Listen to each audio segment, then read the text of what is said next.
Graça e paz, amados irmãos e amigos seguidores do meu canal. Resposta ao meu amigo Von Kuma.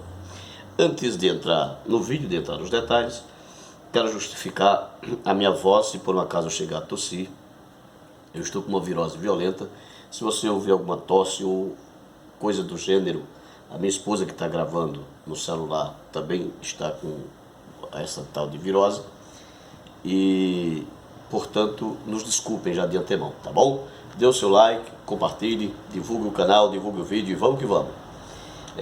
Queridos, estou gravando mais um vídeo em resposta ao amado Von Kuma, professor Von Kuma.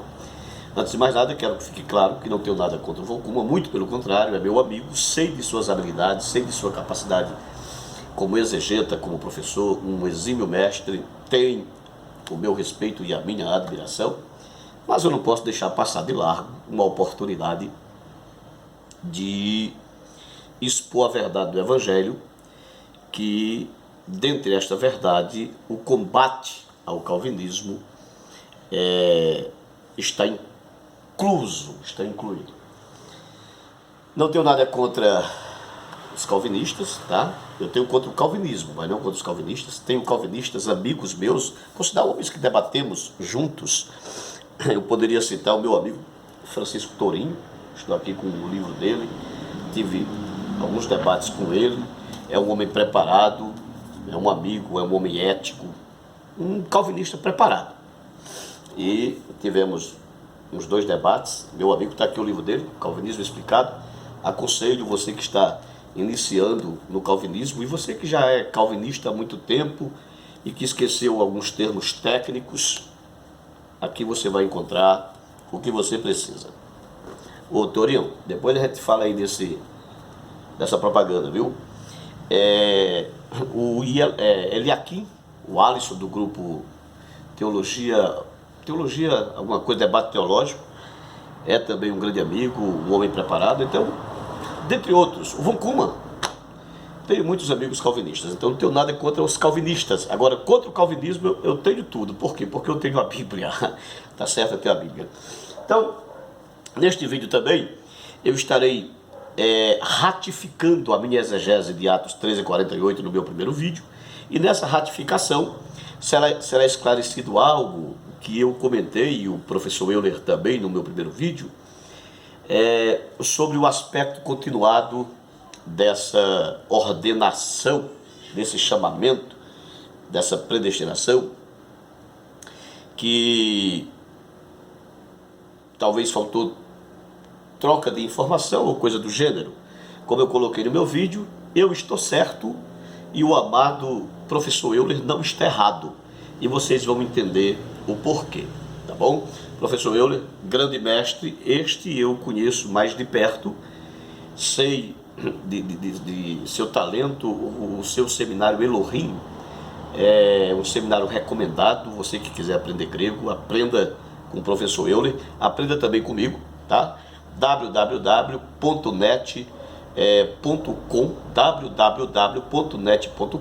você vai entrar no site da Master, em Planaltina, Distrito Federal, instituição na qual leciono. Vamos ao que interessa. Queridos, o nosso amado Von Kuma gravou um vídeo, por sinal, cômico até, um brincalhão, o Von Kuma. Eu acredito que um senso de humor extraordinário, além de um bom mestre, um cara de um senso de humor espetacular. E ele gravou um vídeo, ele está respondendo a mim, dizendo que eu não o refutei em outro vídeo.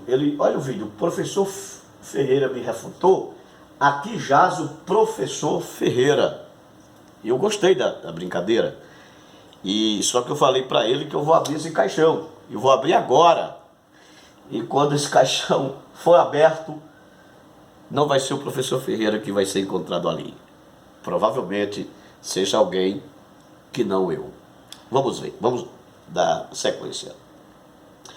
Veja bem, o primeiro ponto que eu quero questionar aqui neste vídeo do amado Kuhlmann, ele diz que eu falo que a locução verbal de Atos 13:48 está no tempo presente continuado. Escute bem, tempo presente continuado.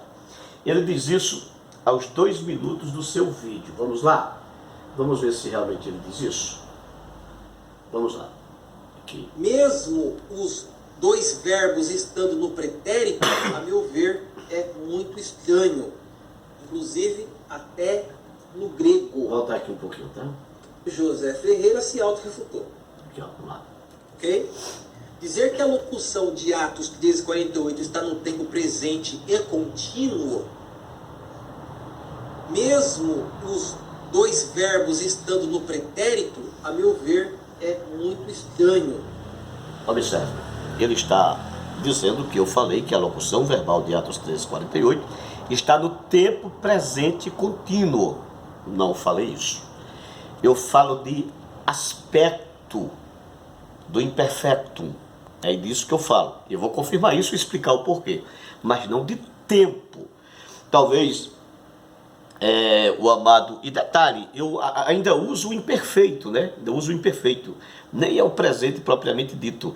Depois eu falo que Deus continua ordenando e vou explicar porquê, tá? Mas aqui o meu amado von Kuhlmann, ele é inverdadeiro. Por que inverdadeiro? Porque eu não falo isso. Eu falo do aspecto e não do tempo verbal. Na verdade, o aspecto do que tange ao actiosarte e não ao aspecto verbal cronológico.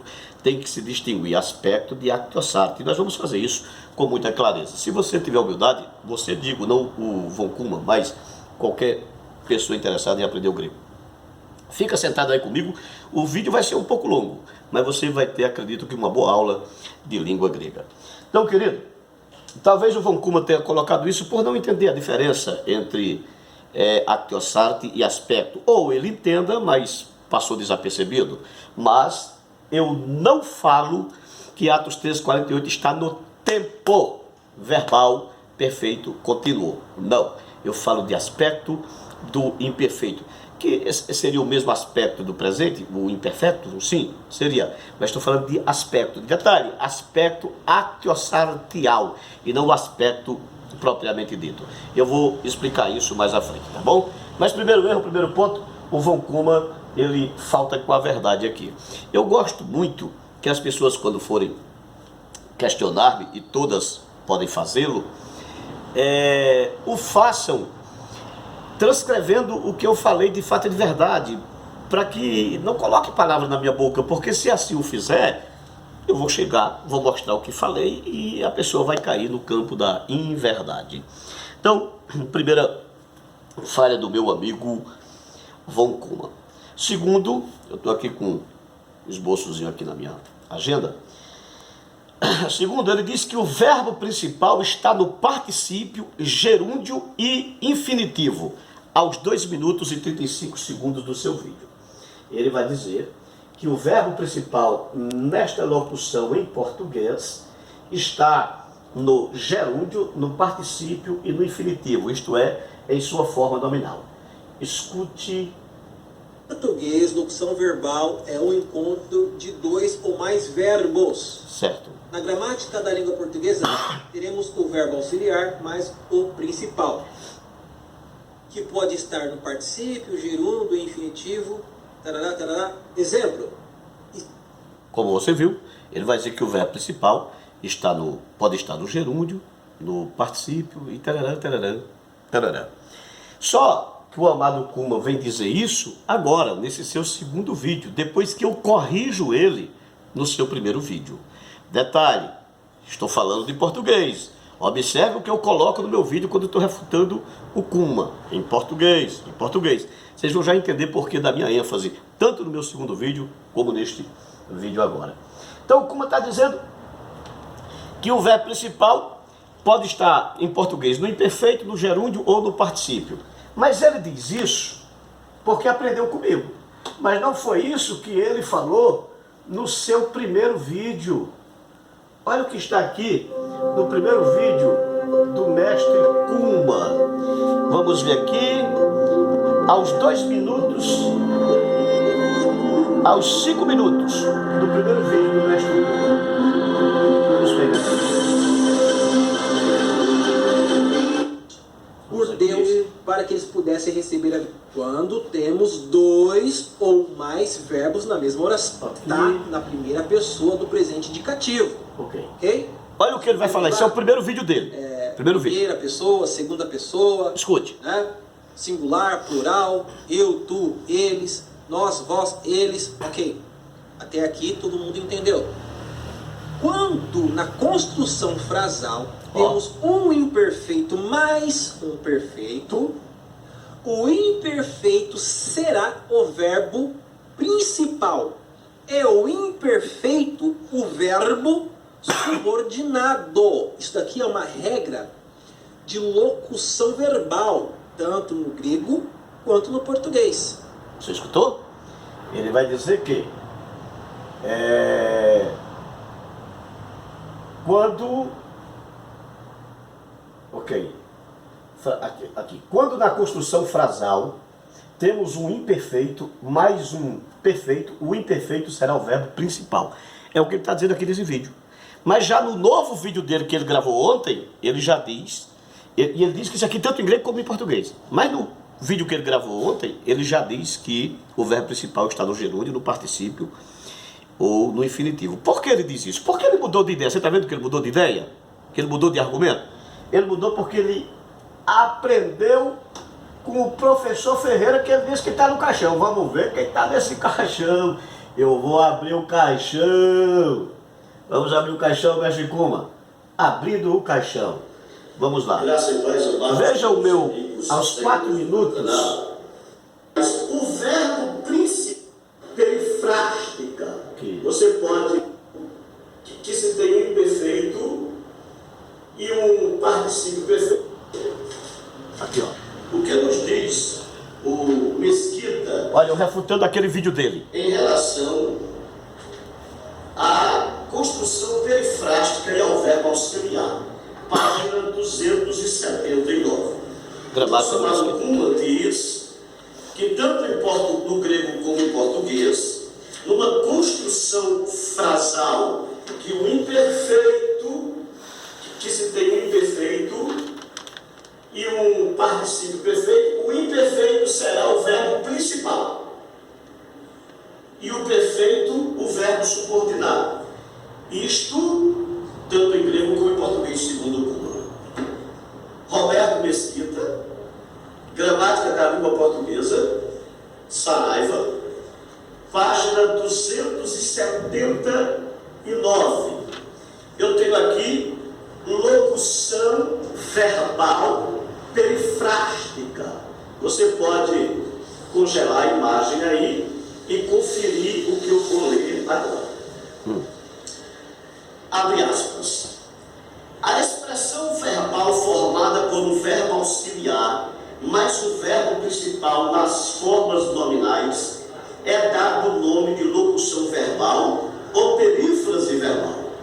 Nas locuções verbais, o verbo principal aparece sempre em uma de suas formas nominais e traz a informação básica da locução. Já o verbo auxiliar apresenta as flexões verbais. É o verbo que se encontra conjugação. Veja bem, o que é que a gramática está dizendo? A gramática está dizendo que o verbo principal é o verbo nas suas formas nominais, ou seja, gerúndio, particípio ou infinitivo. Então o verbo auxiliar em português, o Kuma diz que tanto faz em grego como em português. Você viu? Ele aprendeu de mim. Aí mudou de ideia. Mas quem está no caixão sou eu. E nós estamos aprendendo esse caixão. O caixão está começando a ser aberto. E já está começando a aparecer quem está no caixão. Mestre Kuma. Ok? Ok. Então o Kuma mudou de argumento. Mesmo assim, mudando de argumento, ele continua errando. Ele continua errando e demonstra não estar percebendo que há uma diferença gritante entre o grego e o português, mesmo dentro de uma construção perifrástica. Ele vem dizer agora, nesse novo vídeo, que o verbo principal na construção perifrástica, em grego e em português, ele insiste em dizer, está no gerúndio, no particípio ou no infinitivo. Você observa que quando eu apresentei a gramática aqui no meu vídeo anterior, eu falei isto em português, eu dei ênfase ao português. Lembra disso? Lembra. Tá, foi uma deixa, né, para o amado Kuma, mas como ele está sendo muito desatento, ele não pegou. Então, a diferença é gritante. Isto aqui acontece em português. Em grego, não é assim. Veja bem, no português, o verbo principal é a sua forma nominal. Sim, em português. Como eu coloquei aqui, como o Kuma aprendeu direitinho e colocou no seu segundo vídeo. Mas ele peca mesmo assim. Por quê? Porque ele vai dizer que esta é a mesma forma também para o grego. No grego não é assim. Eu vou mostrar a diferença para vocês hoje, o que é uma perífrase em grego e em português. Veja bem, observe que eu falo isso, mas dou ênfase no português. No grego, primeiro, nem tem gerúndio em grego. Não existe gerúndio no idioma grego. Existe? Vamos ver se existe. Deixe-me pegar aqui a gramática do Muratio. Henrique Muratio, Língua Grega, Visão Semântica, Lógica, Orgânica e Funcional, volume 1, Teoria, página 277, página 277 do mestre Muratio. Está aqui, tá? Você pode conferir, página 277. Vou começar a mostrar as diferenças. São gritantes. Ele diz que tem semelhança. Vamos lá. O uso do particípio grego corresponde, grosso modo, corresponde a grosso modo, às orações reduzidas de gerúndio no presente, voz ativa e passiva, amando, sendo amado, e reduzidas de particípio no passado, voz ativa e passiva, tendo amado, tendo sido amado, em português. Ou seja, representa em português a grosso modo, não é que isso exista no grego. A diferença, e daí a dificuldade, está em que, em português, o gerúndio é invariável na voz ativa e variável na voz passiva. E em grego, o particípio, não o gerúndio, porque não existe gerúndio em grego. E em grego, o particípio, quer ativo, médio ou passivo, é um adjetivo, e por isso concorda com o seu referente, sujeito ou complemento, numa espécie de aposição, por vir em geral, depois. Congela a imagem e você pode conferir. Gramática do Muratio. Vamos pegar ainda o William de Mans. Gramática do Mans. Tá? Na sua página 288. Mans 288. Ele erra. Primeiro, em grego não existe gerúndio. Ele diz que tanto em grego como em português, o verbo principal é no gerúndio, no particípio, no infinitivo. Ele fala isso. De novo, aprendeu um pouco comigo.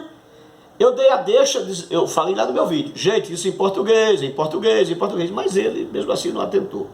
Mas vamos lá. Página 288. Mas, página 288. Você confere aí, tá? Abre aspas. O particípio em grego é mais próximo do inglês do que do português. Pois o nosso gerúndio, aqui em português, em geral, não se torna um verbo nominal.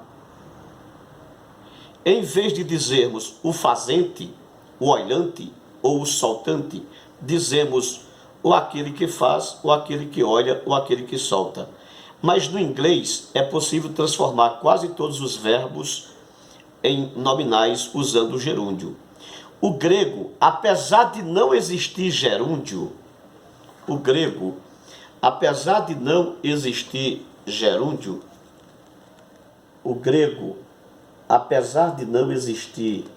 gerúndio, e por aí vai, para ganhar tempo. Então, não existe gerúndio no grego. Já começa a deixar claro que ele aprendeu, mas devia ter pegado a minha deixa e feito uma pesquisa melhor, para você ver a diferença. Não existe gerúndio na língua grega. Segundo erro dele, em grego, o auxiliar não é o verbo flexionado, como é em português, que seria o auxiliar em português. Se em português o verbo principal é a forma nominal, em grego o principal é a forma flexionada do verbo, no caso, o imperfeito. Veja bem, outro erro dele, lembra que eu citei, mostrando aqui a gramática portuguesa e dando a deixa no meu vídeo anterior, em português, isso em português, Veja bem, em português, na perífrase, o verbo principal é o verbo na sua forma nominal. Mas primeiro, isso não tem como ser em grego. Por que não tem como ser em grego? Porque primeiro, em grego não existe gerúndio, que é uma forma nominal do verbo em português. Segundo, se em português o verbo principal é na sua forma nominal, gerúndio, particípio ou infinitivo, em grego o verbo principal é a sua forma flexionada e não a sua forma nominal. É invertido os valores. Será se é assim mesmo? Vamos ver se é assim mesmo. O Wallace, página 614. Nós vamos navegar hoje na gramática, gente. Como eu falei, vai demorar um pouco, mas é um aulão de língua grega. O Wallace, 614. O Wallace, 614. Vamos lá? Daniel Wallace, página 614. Abre aspas. O particípio aoristo normalmente denota um tempo antecedente ao verbo principal. O particípio aoristo geralmente denota um tempo antecedente ao verbo principal. Então o particípio não pode ser o verbo principal. Vamos ver ainda o Wallace, página 622. O Wallace, página 622. Vamos lá? O Wallace, página 622. Abre aspas. O particípio adverbial ou circunstancial é subordinado gramaticalmente ao seu verbo controlador, normalmente o verbo principal da oração, tá? Normalmente o verbo principal da oração. Duas coisas você já mata aqui de cara. Primeira, em grego, o verbo principal não é o nominal, mas é o flexionado. E segundo, o verbo subordinado é o particípio e não o verbo flexionado. Eu vou até marcar isso aqui, deixar isso aqui que eu vou voltar nessa leitura aqui. Vamos ver ainda o Wallace, página 674. O Wallace, página 674. Vamos ver. Daniel Wallace, página 672 e 3 e 4. Tá. Falhou aqui da minha marcação, mas vamos ganhar tempo. Já está claro que o verbo principal em grego é diferente, mas gente, completamente diferente do português. Completamente diferente. Continuemos. Ok? Página 622, 623, 624 e 625, tá? Confirmando, se vocês quiserem, que o verbo principal em grego não é o particípio, como é em português, tá? É diferente, é oposto. E é oposto também o significado, é oposto também o sentido, tá? Vamos lá? Vamos. Quem é dependente é o particípio. Uma outra coisa que o amado Wallace que o amado Von coloca em seu vídeo, é que o verbo dependente, o verbo subordinado, é o imperfeito. Não é imperfeito não. O subordinado é o particípio. Veja bem, não é o imperfeito o verbo auxiliar em grego, o verbo principal é o imperfeito.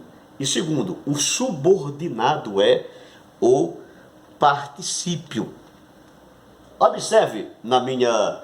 Deixe-me pegar aqui meu primeiro vídeo. Para deixar isso já claro. Vamos lá. Meu primeiro vídeo. Graças e paz, amados irmãos e amigos, Vou pegar aqui seguidores meu do primeiro meu canal. Deixe-me parar aqui. A eternidade, isso é o que dizem os nossos irmãos calvinistas. Mas isso procede. Tetagmena está subordinado a essa. E Observe que eu falo que tetagmena, vamos voltar aqui.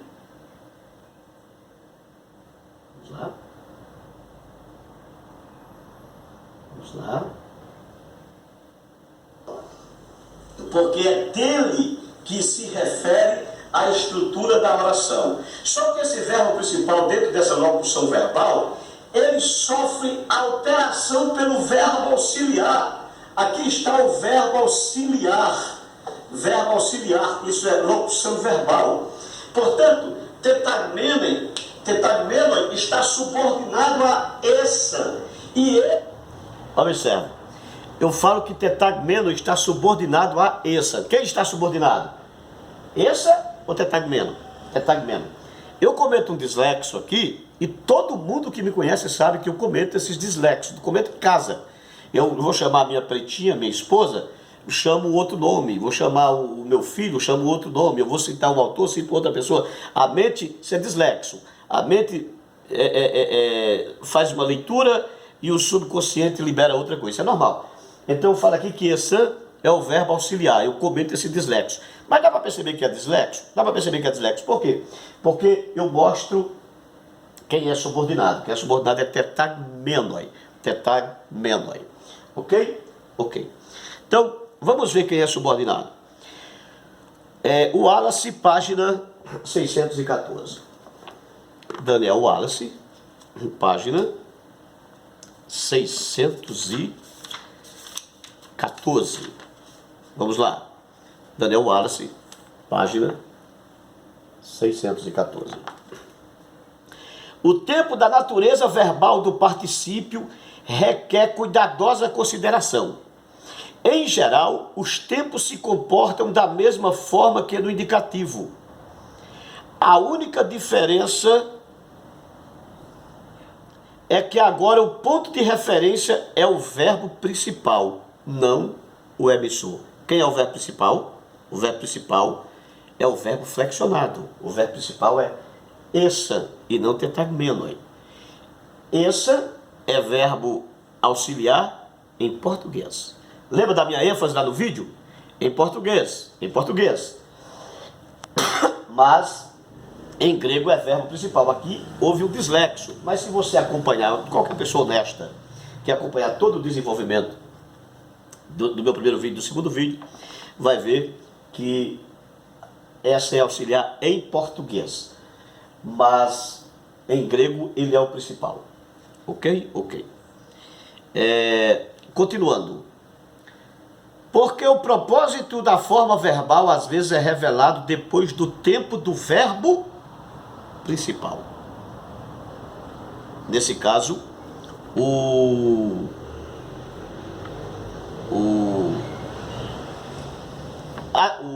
particípio é subordinado a essa. É o particípio que é subordinado a essa. Vamos continuar. Olha que o caixão está saindo, mestre. Estou abrindo o caixão. Vamos abrir o caixão. Ele diz que quem é subordinado é estável e nunca tetagmenoi, certo? Mas ele seguiu a mim dizendo que essa subordina tetagmenon porque ele queria ouvir da minha boca. Ele vem dizer no seu segundo vídeo que ele só disse que essa subordinava tetagmenon e que tetagmenon era subordinado. Ele disse isso porque ele queria ouvir da minha boca que ele tinha deixado uma bolha para explodir. Vamos ver ele falando com suas próprias palavras, seu segundo vídeo, aos 3 minutos e 30 segundos. Vamos lá. Segundo vídeo. Pega aqui. Auxiliar, mas o principal. Aos 3 minutos. Então, por que, sendo assim, san Aí. subordinaria tetagmenon no português? Jamais. Ó. Então, por que eu segui a lógica subordinaria Volta. tetagmenon no português? Jamais. Estavam Escute. ou ordenados? Estavam. Olha o que ele vai dizer. Eu preciso voltar Sendo mais um assim, pouquinho, gente. Nunca que san, Isso é lindo demais. Olha quem que, é o auxiliar? olha que lindo. Aquele que vem primeiro. No caso, estavam. Isso daqui é uma norma. É uma norma.